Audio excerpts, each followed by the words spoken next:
മലയാളത്തിൻ്റെ മഹാനടൻ നമ്മുടെ മമ്മൂട്ടി മൂപ്പര് എയറിലാണ്. അപ്പോൾ ആരാണ് എയറിലാക്കി, എന്തിനാണ് എയറിലാക്കി, മമ്മൂട്ടീനെ ഇതിൽ എയറിലാക്കേണ്ട കാര്യം ഉണ്ടായിരുന്നു? ഇതാണ് നമ്മൾ നോക്കുന്നത്. മമ്മൂക്ക ഇന്നലെ ടൗൺഷിപ്പ് വയനാട് മുണ്ടക്കൈ ദുരിതബാധിതർക്ക് വേണ്ടി നമ്മളെ സഹായത്തിൽ സർക്കാർ മേൽനോട്ടം വഹിച്ച് നിർമ്മാണം കഴിഞ്ഞ ടൗൺഷിപ്പ് സന്ദർശിച്ചിട്ടുണ്ടായിരുന്നു. അപ്പോൾ ആദ്യമൊക്കെ ഇതിൻ്റെ വീഡിയോസ് ഭയങ്കര വൈറലായിരുന്നു, ഭയങ്കര പോസിറ്റീവ് നോട്ടിലായിരുന്നു പോയിക്കൊണ്ടിരുന്ന ഇതിൻ്റെ കമൻറ്റ് ബോക്സൊക്കെ. Across all the platforms video വൈറലാണ്, ട്രെൻഡിങ് ആണ്, ആൻഡ് കമൻറ്റ് ബോക്സ് വളരെ ഹൈ പോസിറ്റീവാണ്. ഇതിനിടയിൽ എവിടേക്കോ മമ്മൂട്ടി എന്ന് പറഞ്ഞ ആക്ടർ, അയാളുടെ പൊളിറ്റിക്കൽ സൈഡ് എപ്പോഴും ഒരു ലെഫ്റ്റിസ്റ്റ് ലിബറൽ എന്നുള്ള ഒരു കാര്യം വ്യക്തമാക്കിയിട്ടുള്ളതാണ്. കൈരളി ടി വിയുടെ ചെയർമാനാണ്. അപ്പോൾ അങ്ങനെയൊക്കെ ഉള്ളൊരു സാഹചര്യത്തിൽ ഇയാൾ നമ്മളെ കമ്മികളുടെ ആളാ എന്ന് പറഞ്ഞ് കിടക്കുന്ന കമ്മികളും ഉണ്ട്. ഇവൻ കമ്മിയല്ലടാ എന്ന് പറഞ്ഞ് കിടക്കുന്ന കൊങ്ങി സംഘി സുഡാപ്പി ടീംസും ഉണ്ട്. അപ്പം എന്താണെങ്കിലും അങ്ങനെ ഒരു ചായ്വിലേക്ക് അല്ലെങ്കിൽ ആ ഒരു മുദ്രകുത്തലിലേക്ക് പോയിട്ടുള്ള മമ്മൂട്ടി ഈ വയനാട് ടൗൺഷിപ്പിൽ വരുമ്പോൾ ക്വയറ്റ് ഓബ്വിയസ് കാണുന്ന ആളുകൾ, ഇപ്പം ഞാനടക്കം സംശയിച്ചിട്ടുണ്ടായിരുന്നു, എഗെയിൻ PR സ്റ്റണ്ട്. ഇലക്ഷനാണ്, ഇപ്പം ലാലേട്ടനെ വെച്ചിട്ട് മോഹൻലാലും ഇവിടുത്തെ ചീഫ് മിനിസ്റ്റർ പിണറായി വിജയനും കൂടി സ്ലോഗൻ ചൊല്ലിയുള്ള ഒരു ഇൻ്റർവ്യൂ ഉണ്ടായിരുന്നു. എന്തിനാ അത് ചെയ്തതെന്നൊരു പിടുത്തവുമില്ല. ലാലേട്ടൻ്റെ വക ഒരു പാട്ടും മുഖ്യമന്ത്രീൻ്റെ വക ഒരു ശ്ലോകവും, ഇത്രയേ അതിനകത്തുള്ളൂ. അതിനപ്പുറത്തേക്ക് വേറെ പ്രൊഡക്റ്റീവായിട്ടൊരു സാധനം കണ്ട പ്രേക്ഷകൻ എന്നുള്ളത് എനിക്ക് മനസ്സിലായിട്ടുണ്ടായിരുന്നില്ല. അപ്പം അങ്ങനത്തെയൊക്കെ PR സ്റ്റണ്ടുകൾ പലതും നടക്കുമ്പോൾ മമ്മൂക്ക മുണ്ടക്കൈ ദുരിതബാധിതർക്ക് വേണ്ടി നിർമ്മിച്ച ടൗൺഷിപ്പ് സന്ദർശിച്ചു എന്ന് പറയുമ്പോൾ again it's a PR stunt എന്നുള്ളതിലേക്ക് കാര്യങ്ങൾ എന്നുള്ളത് മമ്മൂട്ടിക്കും ഓബ്വിയസ്ലി അറിയും, കാണുന്നവരും അങ്ങനെ വിചാരിക്കും എന്നുള്ളൊരു തോട്ട് അയാളുടെ മനസ്സിലൂടെ പോവാതിരിക്കില്ലല്ലോ. അപ്പോൾ ഇവിടെ കെ റഫീഖിൻ്റെ വിഷയം വന്നപ്പോഴാണ് മമ്മൂക്ക എയറിലേക്ക് പോയത്. കെ റഫീഖ് ആരാന്ന് ചോദിച്ചു കഴിഞ്ഞാൽ CPIMൻ്റെ വയനാട് ഡിസ്ട്രിക്ട് സെക്രട്ടറിയാണ്. കെ റഫീഖ് വളരെ നല്ല മനുഷ്യനാണ്, നല്ലൊരു രാഷ്ട്രീയ പ്രവർത്തകനാണ്. ഞാൻ വയനാടുള്ള എൻ്റെ പല സുഹൃത്തുക്കളോടും ചോദിച്ചപ്പോൾ ഈ മനുഷ്യൻ്റെ പ്രവർത്തികൾ, അയാളുടെ പ്രവർത്തനങ്ങൾ എന്നൊക്കെ പറയുമ്പോൾ അവിടെയുള്ള നാട്ടുകാരൊക്കെ 100% സാറ്റിസ്ഫൈഡ് ആണ്. Okay, as A human being is A wonderful person, as A politician is A very good politician. അപ്പോൾ ഈ വ്യക്തി മമ്മൂട്ടി വന്ന സമയത്ത് മമ്മൂട്ടിയുടെ കൂടെ ആളുകളെ മാറ്റാനും മമ്മൂട്ടിക്ക് കാര്യങ്ങൾ കാണിച്ചു കൊടുക്കാനും അവിടെ ചെന്നു. അത് ഇയാൾ മമ്മൂട്ടി വിളിച്ച് ചെന്നതോ അല്ലെങ്കിൽ മമ്മൂട്ടി വരുന്നുണ്ട് എന്നുള്ളത് കൊണ്ട് അവിടെ ചെന്നതോ അല്ല. കെ റഫീഖ് അവിടെ ഓൾറെഡി ഉണ്ടായിരുന്നു. MA ബേബിയുടെ വിസിറ്റ് കഴിഞ്ഞതിന് ശേഷം മമ്മൂട്ടി വരുന്നുണ്ട് എന്നുള്ളത് എങ്ങനെയോ അവിടെ സ്പ്രെഡായി. മമ്മൂട്ടി ആരെയും അറിയിക്കാതെ പോയതാണ്, ഒരു മീഡിയനെയും മമ്മൂട്ടി അറിയിച്ചിട്ടില്ല. മമ്മൂട്ടി വളരെ പേഴ്സണലായിട്ട് ഇതൊരു PR സ്റ്റണ്ട് ആവരുത്, അല്ലെങ്കിൽ അത് അയാളുടെ പേഴ്സണൽ, ഇത് വെരി പേഴ്സണൽ ആണ് എന്നുള്ളതൊക്കെ അങ്ങനെ കീപ്പ് ചെയ്തിട്ട് ആ ഒരു പ്രൈവസി കീപ്പ് ചെയ്ത് പോയത്. അല്ലെങ്കിൽ ഒരു സിനിമയുടെ ഒരു ഷൂട്ടിങ്ങിന് പോയപ്പോൾ പോണ വഴിക്ക് കയറിയതോ അങ്ങനെയൊന്നുമല്ല. വയനാട് ഈ ടൗൺഷിപ്പ് സന്ദർശിക്കണം എന്നുള്ള രീതിക്ക് തന്നെ അവിടെ പോയി എന്നുള്ളതാണ് മമ്മൂട്ടിയുടെ സൈഡിൽ നിന്നുള്ള ആളുകളുടെയൊക്കെ ഒരു എക്സ്പ്ലനേഷനും കാര്യങ്ങളും വരുന്നത്. കെ റഫീഖ് ഓബ്വിയസ്ലി അവിടെ ഉണ്ടായിരുന്നു ടൗൺഷിപ്പിനകത്ത്. അപ്പോൾ കെ റഫീഖിനും എന്താ നോക്കുമ്പോൾ നമ്മളെ ആള്, നമ്മളെ ഇക്ക, ഇപ്പം പാർട്ടി വൈസ് അല്ലെങ്കിൽ പോലും മലയാളികളുടെ മമ്മൂക്ക.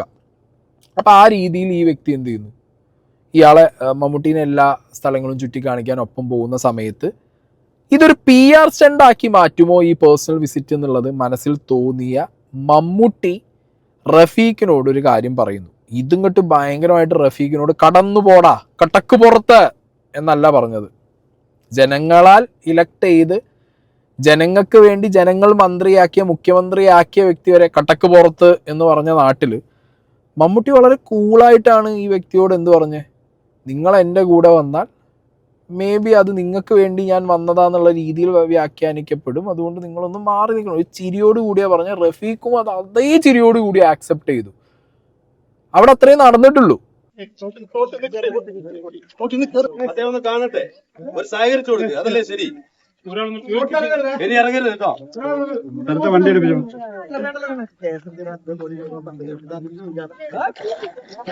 എന്റെ കൂടെ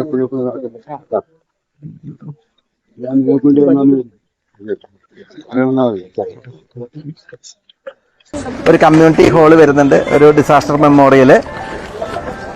എന്റെ കൂടെ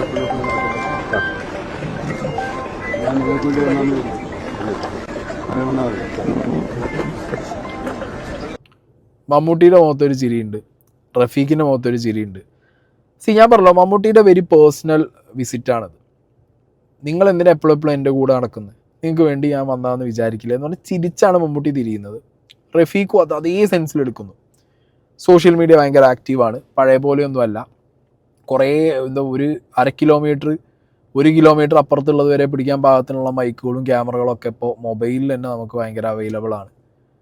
അത്രയും ടെക്നോളജി ഇമ്പ്രൂവ് ആയ, അത്രയും ടെക്നിക്കലി അഡ്വാൻസ്ഡ് ആയിട്ടുള്ള ഒരു എക്കോസിസ്റ്റമാണ് നമുക്ക് ചുറ്റുമുള്ളത്. അപ്പോൾ അവർ വളരെ പേഴ്സണലായിട്ട് മമ്മൂട്ടി അല്ലെങ്കിൽ ഇത് 10 ക്യാമറയുടെ മുന്നിൽ ഇയാൾക്കിട്ട് കൊട്ടണം എന്നുള്ളത് കൊണ്ടോ അല്ലെങ്കിൽ ഇയാളെ ഒന്ന് താഴ്ത്തി കാണിക്കണം എന്നുള്ളത് കൊണ്ടോ പറഞ്ഞതാവാൻ ചാൻസ് ഇല്ല. കാരണം അങ്ങനെ ഉണ്ടെന്നുണ്ടെങ്കിൽ ആ മുഖത്ത് ആ ഒരു ഭാവം മാറും മമ്മൂട്ടിയുടെ. ഇതത് മാറിയിട്ടില്ല. മമ്മൂട്ടി വളരെ കൂൾ ആൻഡ് കാഷ്വലായിട്ട്, മമ്മൂട്ടിയുടെ മനസ്സിൽ കൂടി പോയത് ഇത്രയേ ഉള്ളൂ. ഞാൻ പേഴ്സണലായിട്ട് വന്നത് ഇത് പൊളിറ്റിക്കലി അവർ യൂസ് ചെയ്യരുത്. കാരണം യൂസ് ചെയ്യപ്പെടുന്നുണ്ട് പല സാധനങ്ങളും ഇപ്പോൾ പൊളിറ്റിക്കലി യൂസ് ചെയ്ത് അത് ഇലക്ഷന് വേണ്ടിയുള്ള ടൂളുകളാക്കി മാറ്റുന്ന സമയത്ത് മമ്മൂട്ടിയുടെ പേഴ്സണൽ വിസിറ്റ് അങ്ങനെ ആവരുത് എന്നുള്ളൊരു ഒരു മുൻകരുതൽ ആണ് മമ്മൂട്ടി എടുത്തത്. അത് മനസ്സിലാക്കിയ റഫീഖ് അവിടുന്ന് മാറിപ്പോവുകയും ചെയ്തു. റഫീഖിന് ഇപ്പോൾ ഈ പറഞ്ഞ പോലെ ഒരു ചിരിക്കപ്പുറം റഫീഖ് ഇതിന് റിപ്ലൈ കൊടുക്കാത്ത ഒരാളാണ്. റഫീഖ് ഇത് ആ സെൻസിലേ എടുക്കും എന്നുള്ളത് റഫീഖിനെ പേഴ്സണലി അറിയുന്ന പലരും എന്നോട് പറഞ്ഞു തന്നിട്ടുണ്ട്. അപ്പോൾ റഫീഖ് ആണെങ്കിലും അയാളുടെ സോഷ്യൽ മീഡിയയിൽ ഇതിൻ്റെയൊക്കെ ഫോട്ടോ വീഡിയോസൊക്കെ ഷെയർ ചെയ്തിട്ടുണ്ട്. ലൈക്ക് മമ്മൂട്ടിനെ കണ്ടൊരു ഫോട്ടോ എടുത്ത് ആരെങ്കിലും ഷെയർ ചെയ്യാതിരിക്കും, റയറായിരിക്കും അവൻ ആരെങ്കിലും ഷെയർ ചെയ്യാതിരിക്കുന്നത്. കാരണം അത്രയും ലെജൻഡാണ്. അപ്പോൾ റഫീഖിനെ സംബന്ധിച്ചിടത്തോളം റഫീഖും വിചാരിച്ചത് എന്താ, ഓക്കെ മമ്മൂക്ക അങ്ങനെ പറഞ്ഞു, മമ്മൂക്കയുടെ കൺസേൺ മമ്മൂക്ക വെച്ചു, ഞാൻ മാന്യമായിട്ട് മാറിക്കുന്നത് എൻ്റെ മാന്യത, അത് മാറിപ്പോയി. പക്ഷേ ഇത് സൈബർ ഇടങ്ങളിലേക്ക് വരുമ്പോൾ ഞാൻ ഈ പറഞ്ഞ പോലെ ചേരി തിരിഞ്ഞ ആളുകളുടെ തമ്മിത്തല്ലാണ് പിന്നെ കാണുന്നത്. മമ്മൂക്കാക്കെതിരെ വന്ന കമൻറ്റുകൾ ഞാനിവിടെ സ്ക്രീൻഷോട്ട് വയ്ക്കാം. അതിൽ വേണമെങ്കിൽ 1-2 കമൻറ്റുകൾ ഞാൻ നിങ്ങൾക്ക് വായിച്ചു തരാം, അല്ലെങ്കിൽ നിങ്ങളൊന്ന് വായിച്ചെടുത്തോ. കൂളിംഗ് ഗ്ലാസും വെള്ള ഷർട്ടും ഇട്ട് സന്ദർശനം നടത്താൻ അവസരം തന്നത് LDF സർക്കാരാണ്. LDF സർക്കാർ ഇല്ലെങ്കിൽ ഇങ്ങനെ ഒരു പദ്ധതി അവിടെ ഉണ്ടാവുമോ? അപ്പോൾ ആളായിക്കോ സഖാക്കളെ മേലെ കയറേണ്ട, പാർട്ടി സെക്രട്ടറിക്ക് മുകളിലല്ല ഒരുത്തനും എന്നൊക്കെ പറയുള്ളത്. ഈ ഇങ്ങനെ കമൻ്റ് ഇടുന്ന ഈ നിർഗുണേഷനോടാണ് എനിക്ക് ചോദിക്കാനുള്ളത്. LDF സർക്കാർ ഇല്ലയെന്നുണ്ടെന്നുണ്ടെങ്കിൽ അവിടെ ആ പദ്ധതി ഇല്ല എന്നുള്ളത് എന്നോട് ആരടാ പറഞ്ഞത്? LDF സർക്കാരും LDFകാരും എല്ലാവരും കൂടി എല്ലാവരും വീട്ടിൽ നിന്നും കൂടി എടുത്തു കൊടുത്ത് പിരിച്ച പൈസയ്ക്കാണ് അവിടെ വീട് വെച്ച് കൊടുത്തിട്ടുള്ളത്. LDFും UDFും BJPയും സുഡാപ്പികളും ഈ നാട്ടിലുള്ളതും ഈ നാടിന് പുറത്തുള്ളതുമായിട്ടുള്ള എല്ലാ മലയാളികളുടെയും സ്നേഹമാണ്, കരുതലാണ് അവിടെ വീടായിട്ട് പൊന്തിയിട്ടുള്ളത്. ഒരു പാർട്ടി, ഒരു ഗവൺമെൻറ് ഇവിടെ ഭരിച്ചുകൊണ്ടിരിക്കുന്ന സമയത്ത് ആ ഗവൺമെൻറ് റെസ്പോൺസിബിലിറ്റിയാണ് ദുരിതബാധിതർക്ക് ഇങ്ങനെ ചെയ്തു കൊടുക്കണം എന്നുള്ളത്. ഒരു ദുരിതം സംഭവിച്ച ഒരു നാട് ഒറ്റക്കെട്ടായിട്ട് നേരിടുമ്പോൾ അതിന് മുന്നിൽ നിന്ന് നമ്മളെ നയിക്കാൻ വേണ്ടിയിട്ടാണ് നമ്മൾ എലക്ട് ചെയ്തിട്ട് ഇവിടെ മന്ത്രിമാരെ കയറ്റി വിടുന്നത്, ഒരു ഗവൺമെൻറ്റിനെ കയറ്റി വിടുന്നത്. അല്ലാതെ ഇതൊക്കെ AKG സെൻറ്ററിനും LDFിൻ്റെ പാർട്ടി ഓഫീസിൻ്റെ ഫണ്ടിൽ നിന്ന് എടുത്തുകൊണ്ടെന്ന് ചെയ്യുന്ന ആണോ? അങ്ങനെ ചെയ്യുന്ന കാര്യങ്ങൾക്ക് നിങ്ങൾ കൃത്യമായിട്ട് മുദ്ര കുത്താറുണ്ട്. മനസ്സിലായോ? DYFIക്കാർ ഡിഫിക്കാർ കുറച്ച് TV കൊണ്ടുപോയി കൊടുത്തു ഈ വീടുകളിലേക്ക് വെക്കാൻ. അത് കൃത്യമായിട്ട് PR സ്റ്റണ്ടാക്കാൻ വേണ്ടി ഓരോ TVൻ്റെ മുകളിലും പേപ്പർ, ഒരു സെല്ലോ ടാപ്പ് വെച്ചെങ്കിലും ഒട്ടിക്കണേ അതിൻ്റെ മുകളിൽ. അതുപോലും ചെയ്യണില്ല, അതിങ്ങനെ പേപ്പർ പോലെ വെച്ചിട്ട് കൊടുക്കുകയാണ് എല്ലാവർക്കും. അപ്പം എല്ലാം ഒരു PR സ്റ്റണ്ട്, എല്ലാം ഒരു വോട്ട് ബാങ്കിന് വേണ്ടിയുള്ള കളികൾ കളിക്കുന്ന പാർട്ടികളാണ് ഇവിടെ എല്ലാവരും. LDF ആണെങ്കിലും UDF ആണെന്നുണ്ടെങ്കിലും BJP ആണെങ്കിലും എല്ലാവരും അതാണ്. സർവത്ര പാർട്ടിക്കാരും അതാണ്. അവർക്ക് ഈ പൊളിറ്റിക്കൽ സ്റ്റണ്ടാണത്. അത് അവരുടെ പേഴ്സണൽ ലാഭത്തിനോ പാർട്ടിയുടെ ലാഭത്തിനോ വേണ്ടി ചെയ്യുന്നതോ ആയിരിക്കും. പൊതിച്ചോറിന് മുകളിൽ മാത്രമേ DYFI എന്ന് എഴുതാത്തുള്ളൂ. ബാക്കി എല്ലാ സ്ഥലത്തും ഇത് തിരികെ കയറ്റാറുണ്ട്. അപ്പോൾ അത് TVൻ്റെ മുകളിലും തിരികെ കയറ്റിയൊരു സ്റ്റണ്ടൊക്കെ കണ്ടതാണ് മലയാളികൾ. ഇതിപ്പോൾ അങ്ങനെ ഒരു സ്റ്റണ്ട് കാണിക്കാൻ പറ്റില്ല. മുഖ്യമന്ത്രിയുടെ ദുരിതാശ്വാസ ഫണ്ടിലേക്ക് വന്ന ഒരു എമൗണ്ടാണത്. അത് മലയാളികൾ ഒന്നടങ്കം സ്നേഹത്തിൻ്റെയും കരുതലിൻ്റെയും ഫണ്ടാണ്. ആ ഫണ്ട് എടുത്ത് ചിലവാക്കി അതിലൊരു വീട് അല്ലെങ്കിൽ ഒരു ടൗൺഷിപ്പ് അവിടെ വരുമ്പോൾ അത് പാർട്ടീൻ്റെ അക്കൗണ്ടിലേക്ക് കൊണ്ടുപോയി തള്ളേണ്ട കാര്യം, അല്ലെങ്കിൽ ആ തള്ളലിന് നോക്കി നിൽക്കേണ്ട ആവശ്യം മലയാളികൾക്കില്ല. ഇന്നലെ അവിടെയാണ് മമ്മൂക്ക പറഞ്ഞ കാര്യം ഭയങ്കര റെലവൻ്റ് ആയിട്ട് മലയാളികൾ കാണേണ്ടതും കേൾക്കേണ്ടതും. പലരും പറയാൻ മടിക്കുന്ന കാര്യമാണ്. മമ്മൂട്ടി ഇന്നലെ കൃത്യമായിട്ട് അവിടെ പറഞ്ഞിട്ട് പോയത്. സർക്കാരിന്റെ പ്രവർത്തനമൊക്കെ മനുഷ്യനെ ഭക്ഷണം, വസ്ത്രം, പാർപ്പിടം, ഇതാണ് നമുക്ക് പ്രാഥമികമായിട്ട് ആവശ്യമുള്ളത്.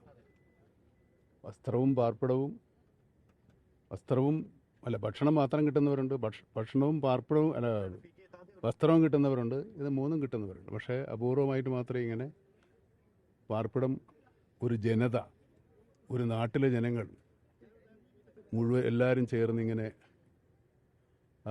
നിരാശ്രയരായ ഇങ്ങനെ ഒരു ലാഭത്ത് സംഭവിച്ച ആളുകൾക്ക് വേണ്ടി സംഭാവന ചെയ്തുണ്ടാക്കിയത് ജനങ്ങളുടേതാണ്. അപ്പോൾ നമ്മുടെ ജനങ്ങളുടെ മനസ്സാണ് ഈ കാണുന്നത്. കേരളത്തിലെ ജനങ്ങളിൽ നിന്ന് പിരിച്ച കാശാണല്ലോ സർക്കാർ കൊടുക്കുന്നത്. സർക്കാരിനൊപ്പം തന്നെ നിൽക്കുന്ന ജനങ്ങൾ അല്ല, അത് നമുക്കറിയില്ല. ജനങ്ങൾ ഇത് നമ്മൾ കൊടുത്തതാണ്, നമ്മുടേതാണ്. കേരളത്തിൻ്റെ ഒരു എന്താ പറയുക, സോഷ്യൽ ക്യാപിറ്റൽ, സാമൂഹ്യ മൂലധനമാണ് ഈ കാണുന്നത്. നമ്മുടെ മറ്റുള്ളവരോടുള്ള അനുതാപവും സഹതാപവും ഉണ്ടെന്നുള്ളത് കേരളത്തിലാണ് ഏറ്റവും കൂടുതൽ സോഷ്യൽ ക്യാപിറ്റൽ ഉള്ളത്. അതിൻ്റെ ഏറ്റവും വലിയ ഉദാഹരണം അതാണ്. ഇത് കേരളത്തിൻ്റെ സോഷ്യൽ ക്യാപിറ്റലാണ്. ഇത് ഒരു സർക്കാരിൻ്റെ അല്ലെങ്കിൽ ഒരു പാർട്ടിയുടെ അല്ലെങ്കിൽ ഒരു നേതാവിൻ്റെ അച്ചീവ്മെൻറ്റിൽ കൊണ്ടുപോയി അവരുടെ എന്താ പറയുക കിരീടത്തിലെ പൊൻതൂവൽ എന്ന് പറഞ്ഞ് കെട്ടാനുള്ള കാര്യമല്ല. ഇവിടെ പല ദുരന്തം, മഹാമാരി, പേമാരി, ഭൂമികുലുക്കം, മണ്ണിടിച്ചിൽ, പാൻഡമിക്സ്, നിപ്പ, കൊറോണ, അങ്ങനത്തെ കുറേ സാധനങ്ങൾ വന്ന സമയത്തൊക്കെ മലയാളികൾ ഒറ്റക്കെട്ടായിട്ട് നിന്നതിൻ്റെ ഫലമാണ് ഇവിടെ ഈ ഉയർന്നിട്ടുള്ള ടൗൺഷിപ്പ് അടക്കമുള്ള എല്ലാ പ്രൊജക്റ്റുകളും. അതൊരു മലയാളിയെ സഹായിക്കുക, അത് സോഷ്യൽ ക്യാപിറ്റൽ. അത് വളരെ വ്യക്തമായും കൃത്യമായിട്ടും ഇന്നലെ അവിടെ പറയാൻ ആരെ കൊണ്ട് പറ്റി? മമ്മൂട്ടിയെ കൊണ്ട് പറ്റി. ഇത് മമ്മൂട്ടി പറയാനുണ്ടായ റീസൺ നിങ്ങൾ ചിന്തിച്ചു നോക്കണം. ഞാൻ പറയല്ലോ, ഓൾറെഡി ഈ മമ്മൂട്ടി എന്ന് പറയുമ്പോഴത്തേക്ക് കമ്മ്യൂണിസ്റ്റ് ബ്രാൻഡ് എന്നുള്ള രീതിക്കാണ്, അതായത് ലിബറൽ ലെഫ്റ്റിസ്റ്റ്, ഈ ഒരു ബ്രാൻഡിലേക്കാണ് ഈ ചങ്ങായിനെ കൊണ്ടുപോയി കിട്ടുന്നതും ഇയാളുടെ ആക്ടിവിറ്റീസും അല്ലെങ്കിൽ അയാളെ ബാക്കി ആ വ്യക്തി എന്നുള്ള നിലയ്ക്ക് അയാൾ അങ്ങനെയാണ് പൊളിറ്റിക്സിൽ ബ്രാൻഡായി മാറുന്നത്. ഇപ്പം അഭിനയിച്ചുകൊണ്ടിരിക്കുന്ന ഇനി അഭിനയം നിർത്തുമ്പോൾ മേ ബി അയാളുടെ എന്താ പറയുക കൃത്യമായ രാഷ്ട്രീയം എന്ത്, അല്ലെങ്കിൽ ആ രാഷ്ട്രീയത്തിൻ്റെ കാര്യങ്ങൾ എന്ത് എന്നൊക്കെ പറയുമായിരിക്കും ഒരു കാലത്ത്. ഇനി ഇല്ലെങ്കിൽ ഇല്ല, that's it. But still he remains to that space. മനസ്സിലായോ? അപ്പം അങ്ങനത്തെ ഒരു സാഹചര്യത്തിൽ പോലും അയാൾ പറയുന്നത് എന്താ, മേ ബി ഈ സർക്കാർ നല്ലത് ചെയ്താൽ നല്ലത്, നാട്ടുകാർ ഇനിയും ഈ സർക്കാരിനെ എന്ത് ചെയ്യും, വോട്ട് കൊടുത്ത് ഭരണത്തിൽ കൊണ്ടുവരും. അല്ലാതെ അയാൾ ഉറപ്പൊന്നും പറയുന്നില്ല. അതും തന്നെ ഉണ്ട്. സർക്കാരിന് ഇത് വോട്ടായിട്ട് മാറുമെന്ന് ചോദിക്കുമ്പോൾ തന്നെ അവിടെ പറയുന്നുണ്ട് ഈ വ്യക്തി, ജനങ്ങൾ വോട്ട് ചെയ്യുമല്ലോ, ദാറ്റ്സ് എ ഡിഫറെൻറ്റ് തിങ്. അപ്പോൾ അതും തന്നെ വളരെ വ്യക്തമാണ് ഇതൊരു PR സ്റ്റണ്ട് അല്ല, PR സ്റ്റണ്ട് ആക്കാൻ അയാൾക്ക് താല്പര്യമില്ല എന്നുള്ളത്. വ്യക്തിപരമായിട്ടുള്ള വിസിറ്റാന്നുള്ളത് അതും തന്നെ നമുക്ക് മനസ്സിലാക്കാം. പിന്നെ ഈ സോഷ്യൽ ക്യാപിറ്റലിൻ്റെ കാര്യം പറഞ്ഞത് വളരെ കൃത്യമായിട്ട് പറയുകയും ചെയ്തു. ഇവിടെ PR സ്റ്റണ്ടുകളാണ് നടന്നത്. ഈ ടൗൺഷിപ്പിൻ്റെ കാര്യത്തിലാണെന്നുണ്ടെങ്കിൽ പോലും ഇതൊരു ഗവൺമെൻറ്, കമ്മ്യൂണിസ്റ്റ് സർക്കാർ, പിണറായി വിജയൻ, ദൈവം എന്നൊക്കെ പറഞ്ഞ രീതിയിൽ ഈ സാധനം വളരെ ക്രിഞ്ച് രീതിയിൽ കുറേ ഫാമിലീസിനെ, പാർട്ടി ഫാമിലീസിനെ കൊണ്ടുവന്ന് വീടുകളിലൂടെ കയറ്റി ഇറക്കി ഈ മുണ്ടക്കൈ ദുരിതബാധിതർക്ക് വേണ്ടിയുള്ള ടൗൺഷിപ്പ് ടൂറ് ഇതൊക്കെ ഇവിടെ നടന്നിട്ടുണ്ട്. ഇപ്പം ഈ ഒരാഴ്ച 2 ആഴ്ചയ്ക്കുള്ളിൽ ഒരു ചേച്ചിയും ചേട്ടനും പറഞ്ഞത് ഞാനിവിടെ വയ്ക്കാം. വീടുകളൊക്കെ കണ്ടപ്പോ എന്ത് തോന്നി? മുഖ്യമന്ത്രിന്റെ, നമ്മൾ അമ്പലങ്ങളിലല്ല പോയി കുമ്പിടണ്ടേ, നമ്മളാ മുഖ്യമന്ത്രിന്റെ കാൽക്കിലാണ് എല്ലാ ആൾക്കാരും കുമ്പിടണ്ടേ. കാരണം ആ ഒരു വ്യക്തിക്ക് ഇത്രയും നല്ലൊരു സംവിധാനം ആ മനുഷ്യർക്ക് ചെയ്തു കൊടുക്കാൻ പറ്റിയ മന്ത്രിനെ നമ്മൾ നമിക്കുകയാണ്. അത്രയ്ക്കും ഗംഭീരാണ്. കാരണം വേറൊരു രാഷ്ട്രീയ പാർട്ടി, ഏതൊരു രാഷ്ട്രീയങ്ങൾ വന്നാലും ഇങ്ങനെ ചെയ്തു കൊടുക്കാൻ പറ്റില്ല എന്നുള്ളതിൽ ഒരു നേരം ഭക്ഷണം കഴിക്കുന്ന ഏതൊരു വ്യക്തിക്കും മനസ്സിലാക്കി എടുക്കാൻ പറ്റും. എനിക്ക് പറയാനുള്ളതാണ്, ഞാൻ അദ്ദേഹത്തിനെയാണ് നമിക്കുന്നത്. ഒരുപാട് സന്തോഷമുണ്ട് സാറിന്, മുഖ്യമന്ത്രി സാറിന് ബിഗ് സല്യൂട്ട് ചെയ്യാണ് ഞങ്ങൾ. കാരണം അത്രയും ഞങ്ങളെ ഒരു കുടുംബത്തെ പോലെ ഞങ്ങളെ നോക്കുന്നുണ്ട് സാറും സാറിൻ്റെ പാർട്ടി. മുഖ്യമന്ത്രിയെ കുമ്പിടണം, തൊഴണം, കാലിൽ വീഴണം, സല്യൂട്ട് ചെയ്യണം. മുഖ്യമന്ത്രിയുടെ റെസ്പോൺസിബിലിറ്റി പിന്നെന്താ? അല്ലെങ്കിൽ ഞാൻ സീരിയസ് ആയിട്ട് ചോദിക്കുക, കേരളം ഭരിക്കുന്ന ഈ ഭരിക്കുക എന്ന് പറഞ്ഞ ടേം തന്നെ ആദ്യം എടുത്ത് കളയണമെന്ന് പലപ്പോഴായിട്ട് പറയുന്നത് ഞാൻ. കേരളത്തിലെ ജനങ്ങളെ സെർവ് ചെയ്യാൻ വേണ്ടിയിട്ട് കയറി ഈ ഗവൺമെൻറ്. ഈ ഗവൺമെൻറ്റിൻ്റെ പണി പിന്നെന്താ? ജനങ്ങൾ പിരിച്ചു കൊടുത്ത കാശ് കൃത്യമായി ഒരു സ്ഥലത്ത് ഇൻവെസ്റ്റ് ചെയ്ത് ഒരു മേൽനോട്ടം വഹിക്കില്ലേ? അത്രേ ഉള്ളൂ. അത് ചെയ്താൽ മതി. അത് കൃത്യമായി വിനിയോഗിക്കുന്നുണ്ടോ, വിനിയോഗിച്ചത് കൃത്യമായി ആളുകളിലേക്ക് എത്തുന്നുണ്ടോ, ഒരു മീഡിയേറ്റർ കൈൻഡ് ഓഫ് തിങ്.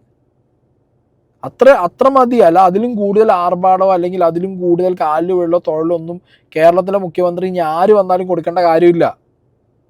അതിനി ഇവിടുത്തെ കമ്മ്യൂണിസ്റ്റ് ഗവൺമെൻറ് അല്ല, നാളെ കോൺഗ്രസ് ഗവൺമെൻറ് വന്നു, ഇനി BJP ഗവൺമെൻറ് വന്നു, ഇവിടെ ഇനി ഏത് ഗവൺമെൻറ് വന്നാലും ഇറ്റ്സ് ദെയർ റെസ്പോൺസിബിലിറ്റി. അതിനെന്തിനാണ് നിങ്ങൾ കാലിൽ വീഴാൻ പോണേ? ഇവിടെ രാജാവിൻ്റെ ഭരണകാലത്തും മന്ത്രിയുടെ ഭരണകാലത്തും ഒക്കെ ജനങ്ങളിൽ നിന്ന് പിരിച്ചിട്ടാണ് നാടെന്താക്കുന്നത്, നാട്ടിൽ ഡെവലപ്മെൻറ്റ്സ് കൊണ്ടുവരുന്നത്. അത് നമ്മുടെ റെസ്പോൺസിബിലിറ്റി കൂടിയാണ് നാടിൻ്റെ ഈ വളർച്ചയ്ക്ക് വേണ്ടിയിട്ട് കോൺട്രിബ്യൂട്ട് ചെയ്യുക എന്നുള്ളത്. അത് നമ്മൾ കോൺട്രിബ്യൂട്ട് ചെയ്യുന്നു. ദുരന്തം വന്നാൽ ദുരിതം വന്നാൽ അടക്കം നമ്മൾ എന്ത് ചെയ്യുന്നു, ഇല്ലാത്തവന് കൊടുക്കുന്നു, കോൺട്രിബ്യൂട്ട് ചെയ്യുന്നു.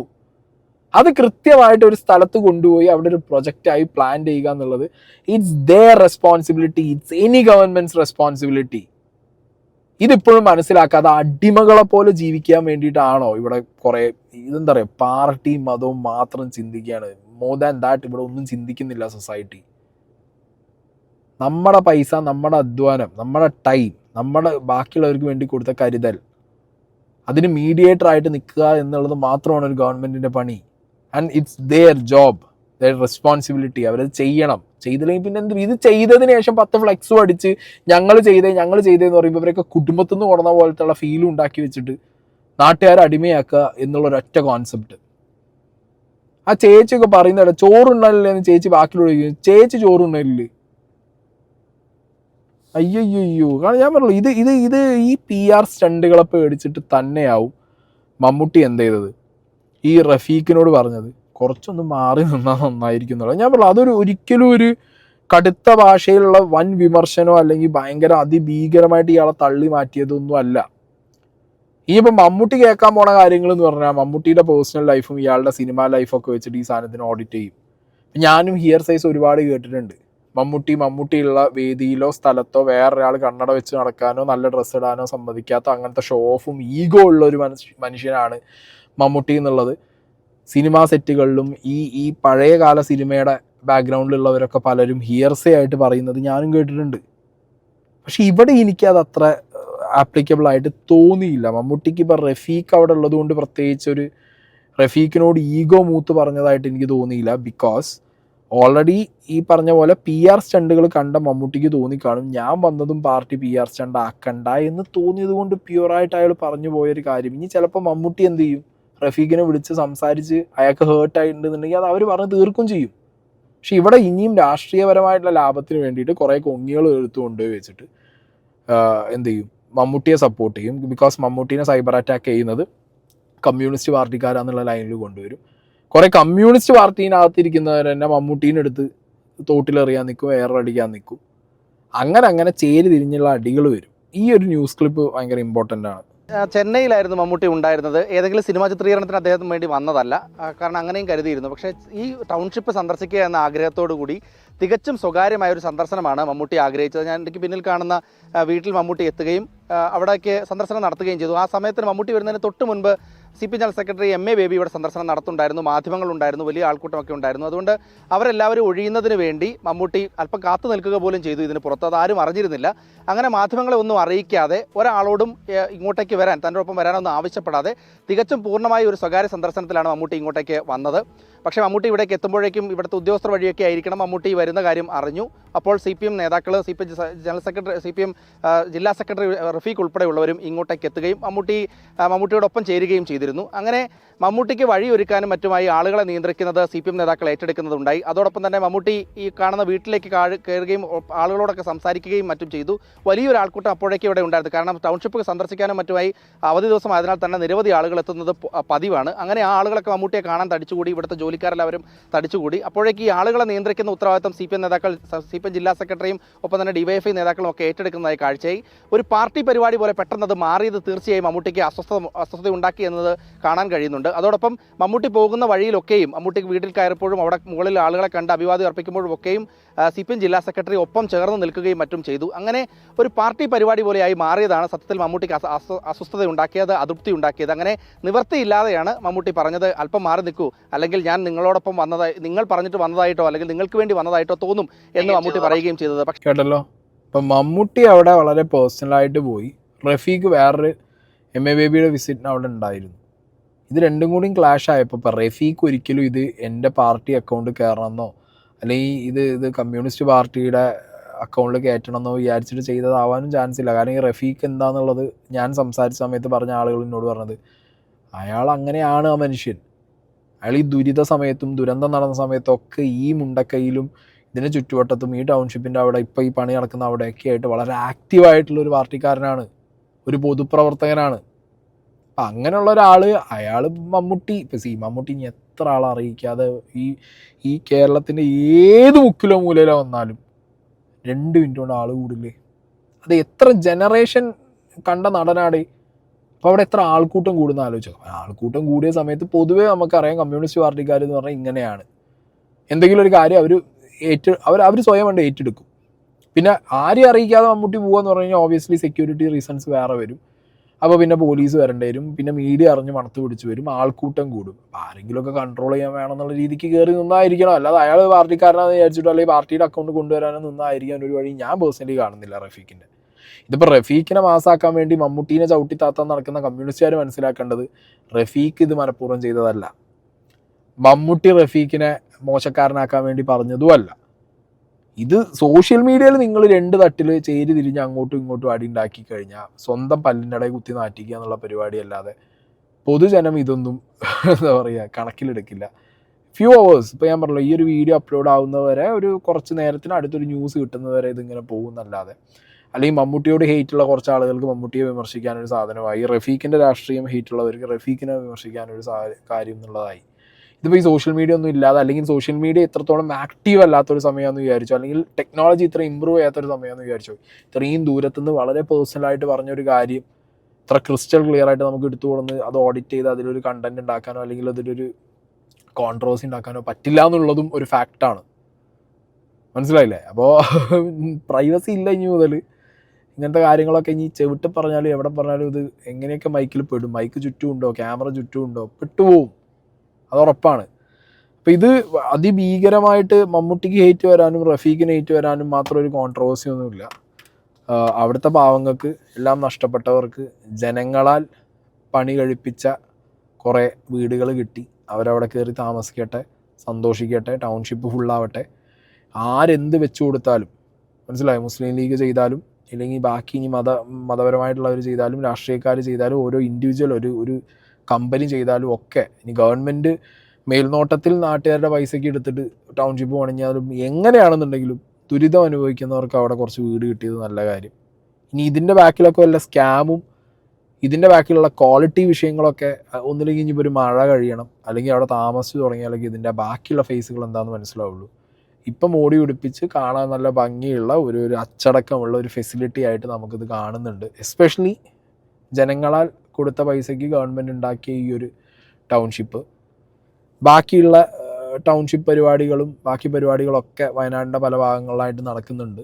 എനിക്ക് ആകെ പറയാനുള്ളത്, കൊടുക്കുന്നവർ മനസ്സറിഞ്ഞു കൊടുത്തോ, കൊടുക്കുന്ന ക്വാളിറ്റിയിൽ കൊടുത്തോ, ജനങ്ങൾക്ക് നാളെ അവിടെ ജീവിക്കണം. നാളുകളിൽ വീണ്ടും അവർക്ക് അതൊരു ദുരിതമായിട്ട് നിങ്ങൾ കൊടുക്കാതിരിക്കുക എന്നുള്ളതേ പറയാനുള്ളൂ. ഓക്കെ, അപ്പം മമ്മൂട്ടി എയർ പോകേണ്ട ആവശ്യമില്ല അവിടെ റഫീഖും എയർ പോകേണ്ട കാര്യമില്ല. കുറച്ച് നേരത്തെ അല്ലെങ്കിൽ കുറച്ച് മണിക്കൂറുകളിലെ ഒരു വാർത്താ പ്രാധാന്യം മാത്രമായിട്ട് ഈ ഒരു വിഷയം അവിടെ ഒതുങ്ങി പോകും എന്നുള്ളതാണ് എൻ്റെ ഒരു പേഴ്സണൽ കോൾ.